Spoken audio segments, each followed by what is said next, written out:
Penggerebekan salah satu kediaman warga di Desa Talang Jawi, Kecamatan Padangguci Hilir, Kabupaten Kaur ini berhasil mengungkap pembuatan dan perakitan senjata api ilegal.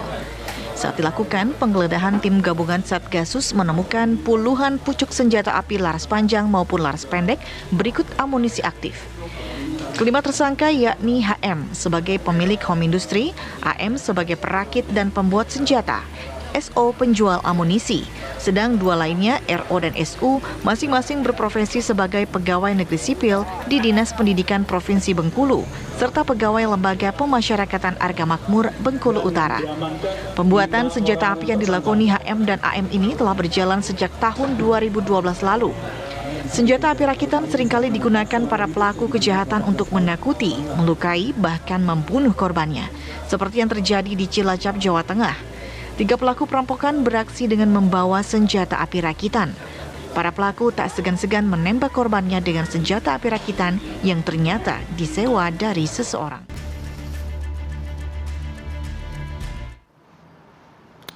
Ya, kami akan ajak Anda untuk membahas mengenai hal ini dengan 2 narasumber yang sudah hadir di studio. Ada Pak Thomas Sunaryo, ada kriminolog. Selamat pagi Pak Thomas. Selamat pagi Mas Bayu, Mbak Rati. Dan bergabung bersama kami melalui sambungan online ada Kombes Anwardi, Kabid Humas Polda Bengkulu. Selamat pagi Pak Anwardi. Selamat pagi Mas Bayu, Mbak Rati. Baik, baik. Pak, untuk penggerbekan yang tim Polda Bengkulu lakukan gitu ya soal pabrik senjata api ini, kronologinya bagaimana Pak? Kemudian kalau tidak salah ini kan sudah berlangsung sejak tahun 2012 begitu ya. Apakah memang luput dari pemantauan atau bagaimana Pak? Baik, terima kasih Mas Bayu.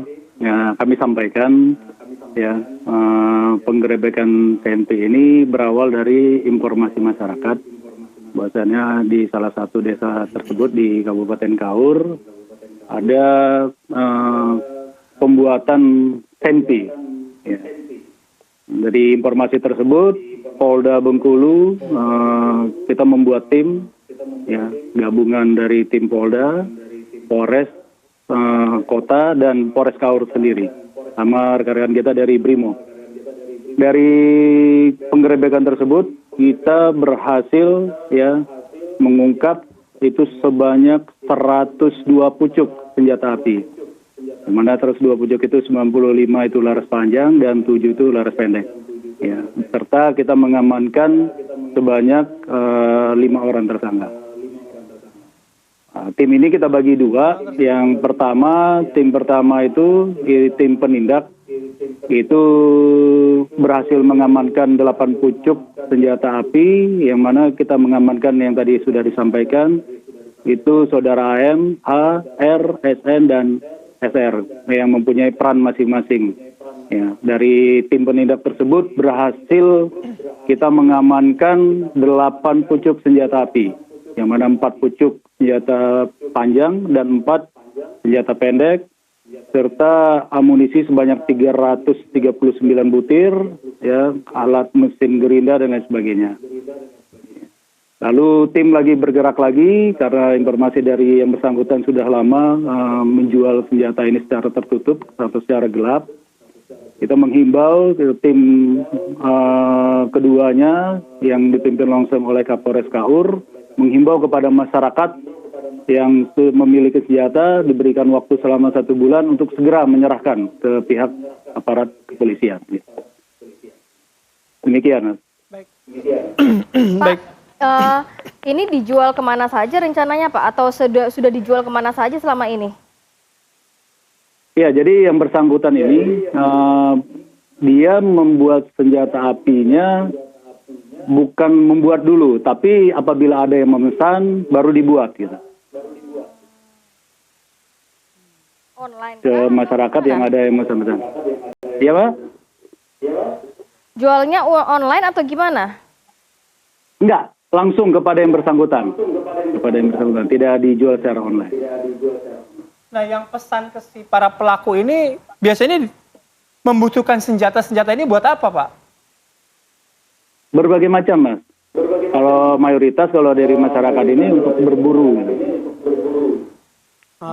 Okay. Tapi masih kita dalamin lagi untuk senjata. Baik. Nah, ada keterlibatan nggak Pak supply senjata ini memang untuk aksi-aksi kriminal begitu? Untuk sementara dari hasil pemeriksaan kita belum ada, Pak. Masih kita kembangkan. Saat ini tim masih bekerja, para penyidik lagi mendalamin kasus ini. Pak, apakah memang juga ini termasuk dalam suatu komplotan yang terorganisir, dalam arti tidak hanya 5 orang saja pelakunya atau mungkin berafiliasi dengan kelompok lain atau gimana, Pak? Jadi saudara AM ini, Mbak, kami sampaikan, ya, dia beroperasi ini semenjak 2012, lalu kabur karena ada rekannya dulu waktu 2012 ketangkep, dia kabur, lari ke Lampung, kembali lagi ke Bengkulu, ke Kaur, ya. Jadi dia bekerja perorangan, Mbak. Jadi tidak ada rekan-rekan yang lain, sementara dari hasil pengembangan dari penyidik, yang bersangkutan ini bekerja, kalau ada orang yang pesan, baru dibuat gitu. Jadi hanya sendiri sifatnya, tunggal, untuk sementara. Baik, saya ke Pak Thomas. Pak Thomas, kalau melihat apa yang terjadi ya di Bengkulu, meskipun tadi masih dalam proses penyelidikan gitu, apakah ada keterkaitan pabrik senpi rakitan ini dengan tindak kejahatan gitu yang ada. Tapi kalau Anda melihat ini fenomena mengenai adanya pabrik senpi rakitan ini menandakan apa? Menandakan bahwa ada kebutuhan untuk orang memiliki senjata ya. Kalau kita lihat dari pengalaman di negara kita sendiri kan ya, yang sudah lalu-lalu ya, bisa dia pengacara. Ya. Anggota DPR, ya. Dulu kan setelah reformasi ada polemik ya bahwa anggota DPR ini minta dipersenjatai, nah ya itulah ya. Juga untuk gagah-gagahan, ya artis-artis ya dulu banyak yang punya senjata, ya hobi menembak, Persatuan Menembak Indonesia, ya dan juga untuk kejahatan tadi, ya. Lalu juga teroris, ya. Jadi dari dulu kan sudah sering ada perakitan senjata, ya. Ini baru satu lagi yang diketahui oleh pihak kepolisian, ya. Dan secara global itu sudah termasuk menjadi kejahatan lintas negara yang terorganisasi, ya. Jadi di dalamnya, ya, itu bisa juga melibatkan misalnya ASN, ya, polisi, bahkan militer, ya, di dalam penyebarannya gitu ya. Kan di Papua misalnya kan supply untuk KKB itu kan yang bisa kemarin dilacak itu kan anggota militer, ya, bahkan yang terakhir kan ada anggota DPR yang terlibat itu, ya. Jadi ada kebutuhan, ya, kebutuhan tertentu. Oke, ada kebutuhan kan artinya pasarnya memang ada. Tapi ada kan, pasarnya. Ya, demand-nya juga kan pasti ada. Kalau misalnya tadi Pak Thomas menyampaikan, kalau saya membayangkan misalnya anggota DPR atau pengacara, itu kan sebenarnya kepemilikan senjata kan bisa diajukan izin. Betul. Ya, dengan tes dan lain sebagainya. Betul. Nah, pasti ada sesuatu dari senjata rakitan ini yang dicari gitu loh. Yang dicari dan yang memasarkan. Ya, jadi karena murah, karena mudah apa gimana? Mudah dan murah mungkin ya. Bisa juga mahal, tapi mudah kan kalau kita yang secara resmi harus ada tes psikologi juga dari dan lain-lain gitu ya. Nah, karena sekarang ini terutama masyarakat di Jakarta gitu, dia juga kadang-kadang semakin dia menjadi pejabat ya atau dia kaya, semakin takut juga, takut dengan kejahatan yang lain. Jadi intinya untuk membela diri ya. Perlindungan diri. Ya, kadang-kadang malah koboi-koboyan ya, meskipun ada beberapa yang senjata hanya soft gun itu ya, tapi itu sudah kecenderungan masyarakat kita juga ada dalam rasa ketakutan ya. Tapi kecenderungan selama ini mengalami kenaikan atau gimana Pak untuk masyarakat yang ingin memiliki senjata api dan menggunakannya untuk hal-hal kriminalitas begitu? Nah, kalau itu mungkin pihak kepolisian bisa, tapi fenomena itu kan selalu ada terus ya. Yang ini yang belum lama ini saja kan hanya serempetan mobil ya, dia mengeluarkan senjata itu. Ini fenomena yang kemungkinan akan terjadi terus, yang perlu dicari upaya pencegahannya ya, dan penindakannya. Baik, saya ke Pak Anuardi lagi ya, Pak. Tadi kan si pelaku ini menjual kalau memang ada yang memesan gitu. Nah, sampai sejauh ini pemesannya itu tuh siapa saja, backgroundnya seperti apa aja? Kalau tadi Anda menyampaikan itu berburu gitu, mungkin masyarakat sekitar. Tapi apakah ada yang di luar dari kebutuhan berburu itu, Pak? Ya, jadi kami sampaikan, makanya tadi tim pertama tadi melakukan penindakan.